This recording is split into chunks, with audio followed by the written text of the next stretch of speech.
Okay, this is a full demo of the Safety Speed panel router. Now, a lot of these parts, you have to remember, are things that I've added myself. Safety Speed sells clamps and such, but the problem was they weren't self-adjusting. So I went out and got some Craig T-track and Craig self-adjusting clamps. So now when you go to put a piece of wood in there and you clamp that down, you're done. Now, due to the thickness of the T-tracks, 1/2-inch plywood doesn't clamp as tightly as you would like. So you have two choices on that. You could either get some double-sided tape and glue a little block over on the shoes here, or you could take a sheet of plywood, like another 1/2-inch sheet of plywood would be fine, insert it into the machine and just leave it there as like a base table, right? You know, I would probably get some double-sided tape and put that down as well. Now, the general operation of the machine. This is your emergency stop. I also use it as an on-off switch. You've got a bunch of good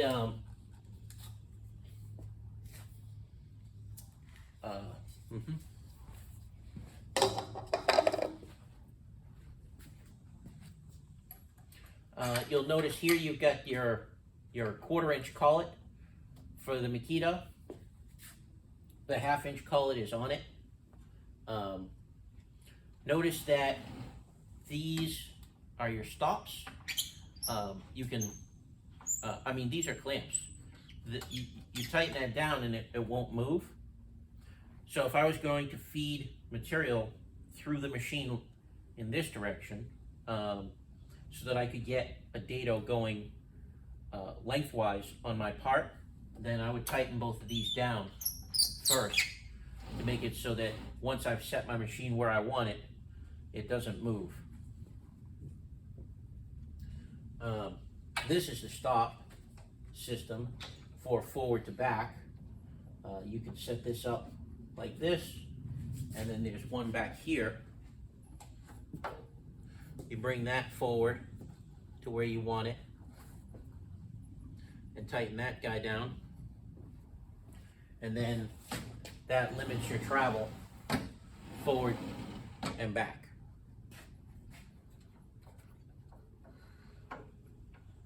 Now,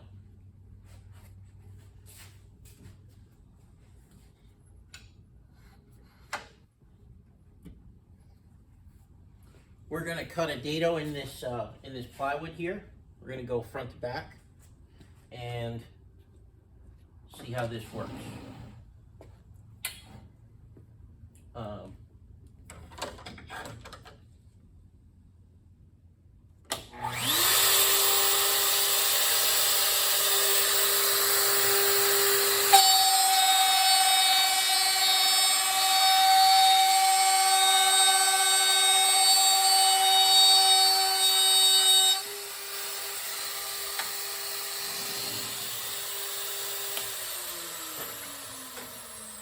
Now, normally I would have dust collection going, but I can't seem to locate my, here we go.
All right, let's try that again.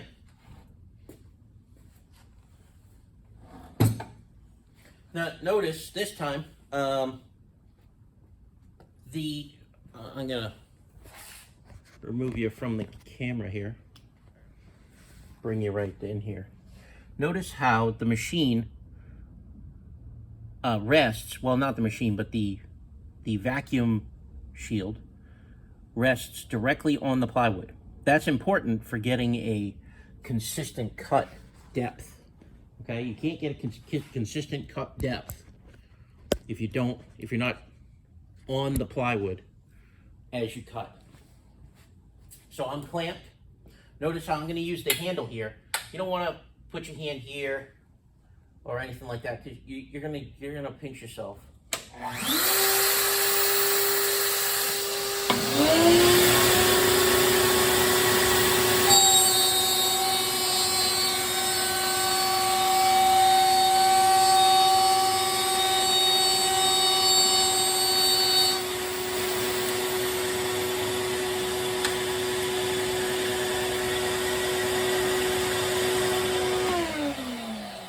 Alright, now let me show you what you got here. When you've got the shop vac going, you get a nice clean dado, right? You don't have to vacuum up after you're done. Notice how there's still some left in the one that I didn't vacuum, right? But the one I just cut is totally clean because we had the vacuum going the whole time. All right, and this is just a Craftsman shop vac I got over at what do you call it? Ace Hardware. That's a particularly good one. I saw some reviews and stuff comparing various models, and that was a good one. So, all right. So next, what happens if I want the dado to go lengthwise, right? All right, no problem. First of all, we need to put our plywood on the right side of the machine. Now this is critical. Notice the stickers, you got move material in direction of arrow when plowing, right? There's another one over here. That's to remind you that you need to feed the material this way. If you feed the material this way, due to the rotation of the clockwise rotation of the cutter, what's going to happen is it's going to want to push the plywood away from the fence. And you're not going to get a straight line. But if you just feed this way, the clockwise motion of the cutter is going to cause it to want to be up tight against the fence, real nice. And then you won't have any problems. All right, and I'm going to try to save some of this plywood. Plywood's expensive these days.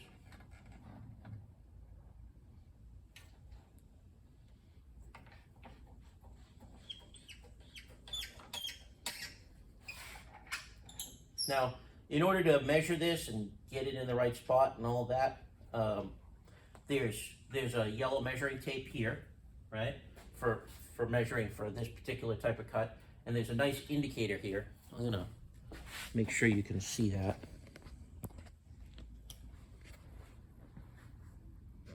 See that indicator? It's like a piece of galvanized metal. Okay, and you know, that works great. It's adjustable. There's this bolt, this eye bolt here. You can adjust it if you want to make it perfect. But I wouldn't necessarily recommend using this unless you're doing repeating, right? When you're, you know, unless you're doing the second or third cut, right? When you go to do your first cut, I would recommend you put a sample piece in the machine. Get the machine dialed in, right? Use marks on your sample piece. Put them up against the cutter, feed it into the machine, and then look and see where it is and make sure that it's in the right spot. Cut a little bit, you know, double check it, make sure it's right. Once you've got it dialed in, then I would make a note of what my measurement was, and then the next time I want to make that cut, I know that's where I want to be, right? And I can repeatedly go and make that cut again. But you know, plywood's really expensive. I think this sheet cost me $150. It's 3/4 inch Baltic birch, no voids. It's very flat. It's good stuff, but it's It's all I have for this demo, so that's what we're using. All right, so for this scenario, obviously we don't want to clamp this down because we need to feed it, right? So let's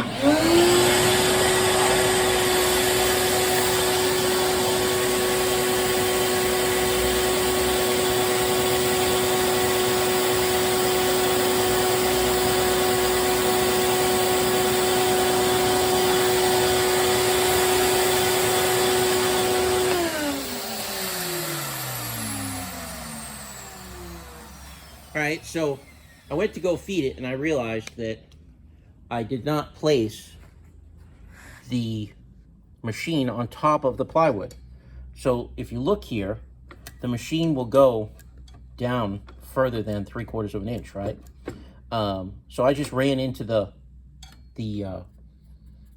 vacuum, the vacuum mechanism, right? So what I'm going to do is I'm just going to lift this up. I'm going to push this in another 1/2 inch or so. It doesn't really matter as long as I don't advance to, as long as I don't push it all the way over to here where I'm gonna actually engage the cutter, right? I'm gonna put this down and just make sure I'm on the machine, right? Yeah, there we go. All right, and if you look right here, what you're gonna see is, notice that all along this edge, right, I'm under that. So I'm good, I'm good. And then if you look, let me try.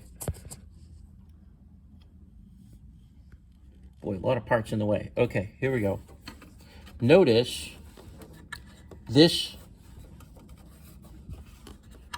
metal part right here. Notice how this plate here, it's all on the plywood. So that's important. All right. Once we've begun to feed, then we can actually make our dado. So here we go. Let's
Okay, now let me explain a couple of things. First off, this was me being an idiot. When I switched over, I think I switched over too early and I should have pushed more from this side, but I was trying not to block what was happening with the camera. Normally, I don't have this problem, but whatever. Notice how once I realized the issue and it had fed a little bit more, so I was able to get a good handle on it, and I was able to go straight the rest of the way. So now, here's the thing that I want you to pay attention to. That plate I mentioned earlier. That plate, you would think, well, originally this machine, what would happen is that plate, as you were feeding it, the plate would fall into that groove and stop you, and you couldn't go any further. And what's worse is, because it fell into the groove, it actually would, make a little bit of a mark here because it was able to kind of go a little deeper than it was supposed to. So what would happen is it would get caught. You'd have to lift it up, feed it a little bit more, and then you could go again. And then, you know, if you got into another one, it would get caught again. So what I did was, that plate that I pointed out earlier, I took the machine apart and I took that plate and removed it.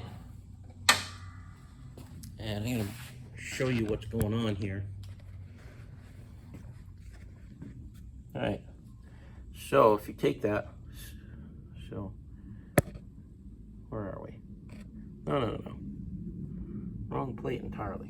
Where are we? There we go. Okay. So you see this plate right here? All I did was sand a little bit off.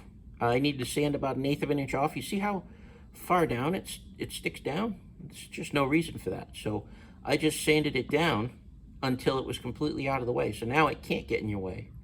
And when you go to feed past it, it won't fall into the groove because the bottom of the machine, which is this plate right here, that's resting on the plywood. So it's just not an issue.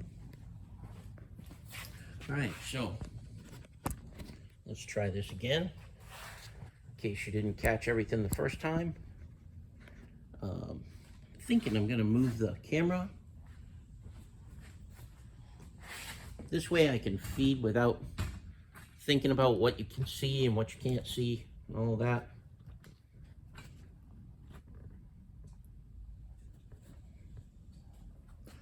Yeah. That should be good. All right.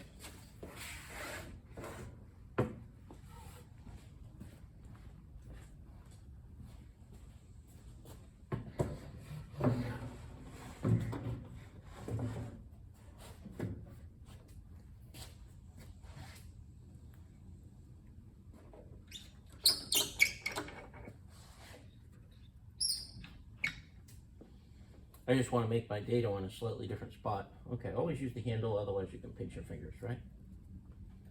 In fact, can I just go back a little bit more? Oh, jeepers, now I don't even know where I was.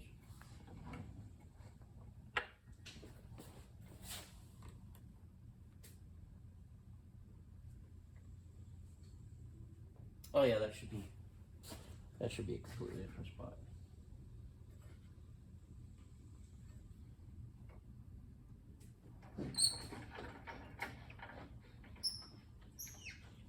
All right, so I'm just tightening down the stops so that it won't move back and forth. And of course, it doesn't move left to right because, you know, it's on these rails, so it's not supposed to do that. And then this time I'm going to remember to feed past that plate. I'm not sure if you can see that. I doubt it, actually. Okay, so I'm plenty past that plate. I'm up against my thing here. My vacuum is in my way, making it very difficult for me to get a good footing while I feed.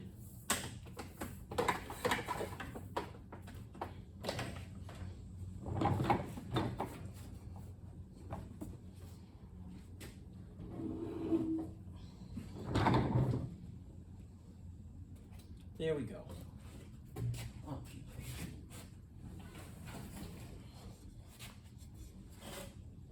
okay, now I'm in a good spot.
decided to do that one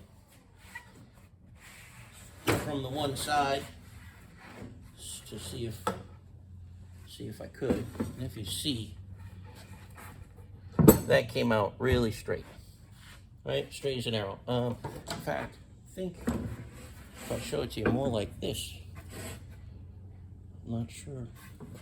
Let me see if I can do this at the same time as I look through the camera. Does that look right? Maybe move the camera.